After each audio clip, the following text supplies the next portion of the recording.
हाजिर हो।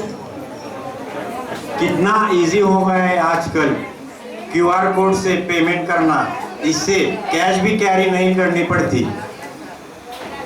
सच में 21वीं सदी में कितना आगे बढ़ गया है विश्व, और साइंस ने तो इतनी प्रगति की है कि हमारा जीवन खूब सुखमय हो गया है।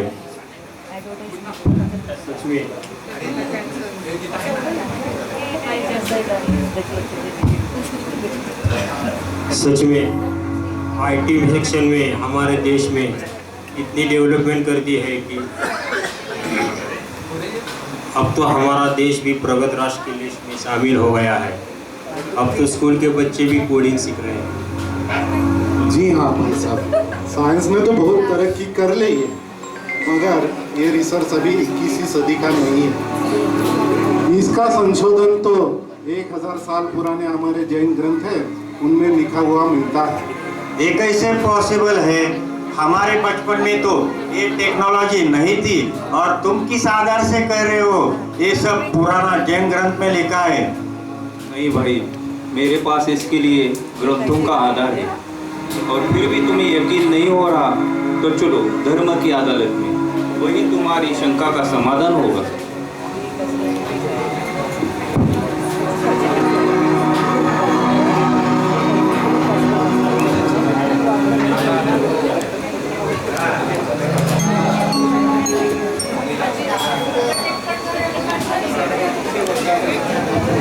आपका जो भी कहना है वह यह कटघरे में आकर कहिए।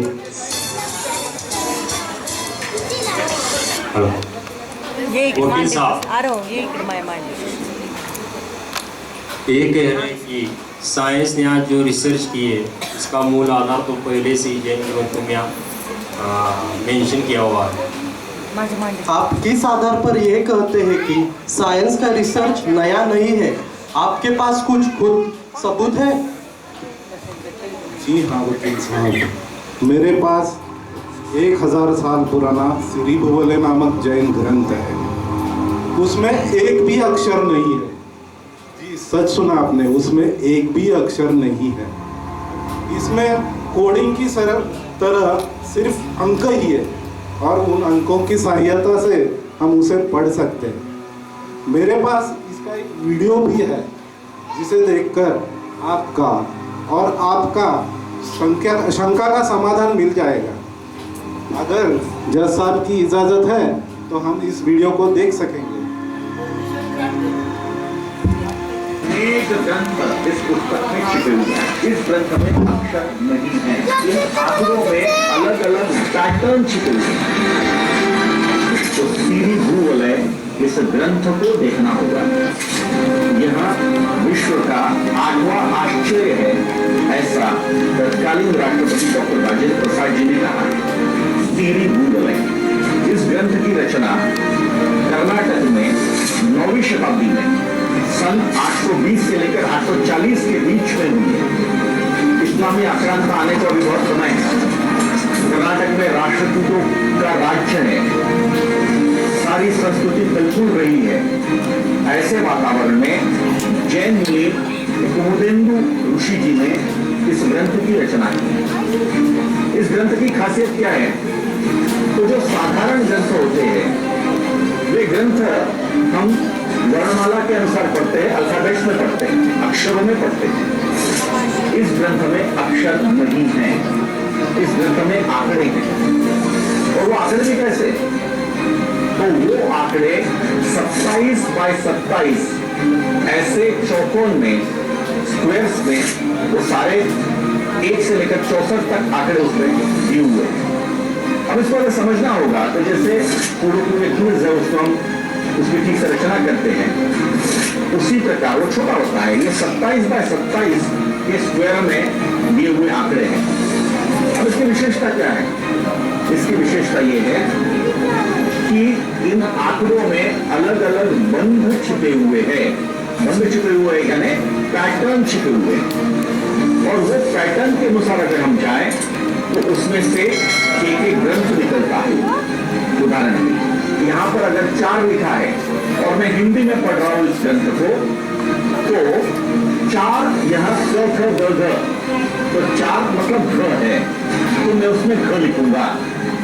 अगला अक्षर उस पैटर्न के अनुसार 27 आता है।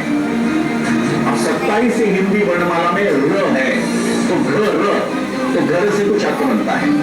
इस प्रकार से अगर मैं ऐसा पढ़ते जाऊंगा तो मैं हिंदी में एक ग्रंथ पढ़ रहा हूं, मान लीजिए हिंदी में रामायण या ग्रंथ पढ़ रहा हूं, उन्हीं आंकड़ों को लेकर दूसरे बंध से, दूसरे पैटर्न से मैं तेलुगु में महाभारत पढ़ सकता हूं। उन्हीं आंकड़ों को लेकर मैं दूसरे पैटर्न से संस्कृत में कोई एक आयुर्वेद का ग्रंथ पढ़ सकता हूं।